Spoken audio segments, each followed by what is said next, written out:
మన ప్రభువును రక్షకుడైన యేసు క్రీస్తు నామమున మీ అందరికీ మా హృదయపూర్వక వందనాలు తెలియచేస్తూ, మరి యొక్క తపస్సు కాలములో మనందరము కూడా మరి ప్రభు వైపు చూస్తూ, ప్రభు యొక్క సన్నిధిని అనుభవిస్తూ, దేవునితో గడుపుటకై మనలను మనము సిద్ధపరచుకొనుట ఎంతో శ్రేష్టమైనదని దేవుని సేవకునిగా మీకు తెలియపరుస్తూ, ఈ తపస్సు కాలములో ఉపవాస దినములలో మన యొక్క ఆత్మను అనగా మన మనస్సును దేవుని సన్నిధిలో కుమ్మరించుకుంటుట, దేవుని సన్నిధిని ఆశ్రయించుట, దేవుని సన్నిధిని మాత్రమే గడుపుట అనేది చాలా ప్రాముఖ్యమైనటువంటిది. ఉపవాసముంటూ వ్యర్థముగా సమయాన్ని గడపొద్దు. ఉపవాసముంటూ నీ యొక్క పనుల్లో నిమగ్నమవద్దు. ఉపవాసముంటూ ఈ లోక కార్యాలలో పాలు పంపులు పొందవద్దు. ఉపవాసముంటూ నీ యొక్క ఐహిక విచారముల చేత కృంగిపోవద్దు. రా, దేవునితో గడుపు. దేవుని యొక్క శక్తివంతమైనటువంటి ఆశీర్వాదములు అనుభవించి క్రీస్తుతో కూడా నడుచుటకు సాగిపో. క్రీస్తు యేసులో సాగిపోవుటకై మనలను మనము బలపరుచుకోవాలి. చాలా ప్రాముఖ్యంగా నా ప్రభువునందు ప్రియమైనటువంటి దేవుని బిడ్డలారా, ఈ తపస్సు కాలమును మీరు వ్యర్థముగా మీ సమయమును గడపక, వ్యర్థముగా మీ యొక్క పనులను మరి చేసుకొనక, దేవునిపై ఆనుకొనుట నేర్చుకోవాలి. మన మనస్సు దేవునిపై ఆనుకోవాలి.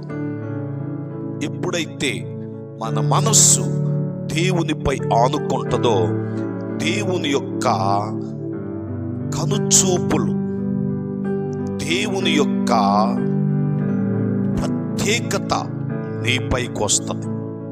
అందుకని ఎవరైతే ఆయనపై ఆనుకోవడానికి సిద్ధపడతారో అట్టి బిడ్డలు ఈ యొక్క 40 దినములు, ఈ ఉపవాస దినములలో ఉపవాసముంటూ వారి యొక్క శరీర ఆలోచనలను, వాంఛలను చంపి క్రీస్తుపై ఆధారపడి తమ మనస్సులను దేవునికి అప్పగించుకుంటారు.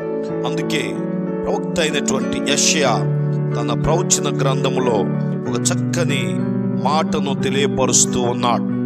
మరి యెషయా గ్రంథం 26వ అధ్యాయం 3వ వచనం చూచినట్లయితే, ఎవరి మనస్సు నీ మీద ఆనుకొనునో వారిని నీవు పూర్ణ శాంతి గలవారిగా కాపాడుదు. ఏలయనగా అతడు నీ యందు విశ్వాసముంచి ఉన్నాడు. అతడు నీ యందు విశ్వాసముంచి ఉన్నాడు.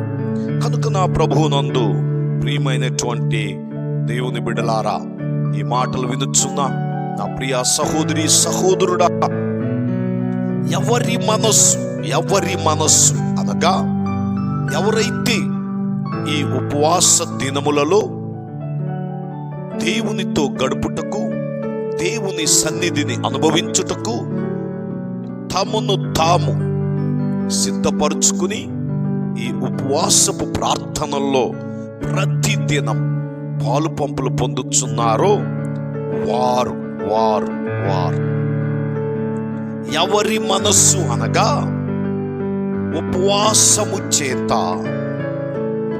ఈ యొక్క 40 దినములు దేవునితో గడపాలి అని నిర్ణయించుకుంటారో, తీర్మానించుకుంటారో అట్టివారి మనస్సు అంట, చూడండి, నీ మీద ఆనుకొనును. ఈ 40 దినములు ఎవరి మనస్సు దేవునిపై ఆనుకుంటుందో అట్టివారిని నీవు పూర్ణ శాంతి గలవారిగా, ఎంత మంచి జీవితాన్ని దేవుడు దయచేస్తున్నాడు. ఈ సమయమందు ఈ మాటలు వినుచున్నా నా ప్రియ సహోదరి సహోదరుడా, నీవు ఎవరెవరినో నమ్మి మోసపోయావు. ఎవరెవరో ఏదో చేస్తారని ఆశించి భంగపడ్డావు. ఈ రోజైనా ఇకనైనా అలాంటి వాటికి స్వస్తి చెప్పి ఈ 40 దినములు దేవునిపై ఆనుకుని దేవునితో గడుపుచ్చు నీ మనస్సును దేవునిపైవి. ఎవని మనస్సు నీ మీద ఆనుకొనును వారిని పూర్ణ శాంతి గలవారిగా చేసెదవు. ఎందుకనగా అతడు నీ యందు విశ్వాసముంచి ఉన్నాడు. నీ యందు విశ్వాసముంచి ఉన్నారు కనుక ఇది చాలా ప్రాముఖ్యమైనటువంటిది.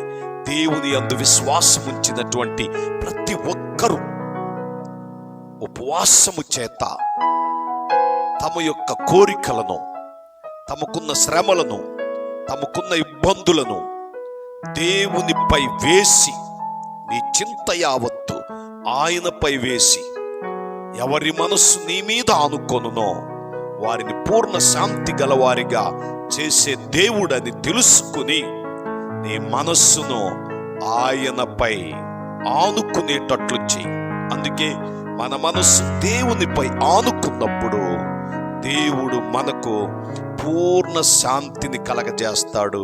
అంతేకాకుండా ఆయన యందు విశ్వాసము కలిగిన వారముగా ఆయన గుర్తిస్తాడు.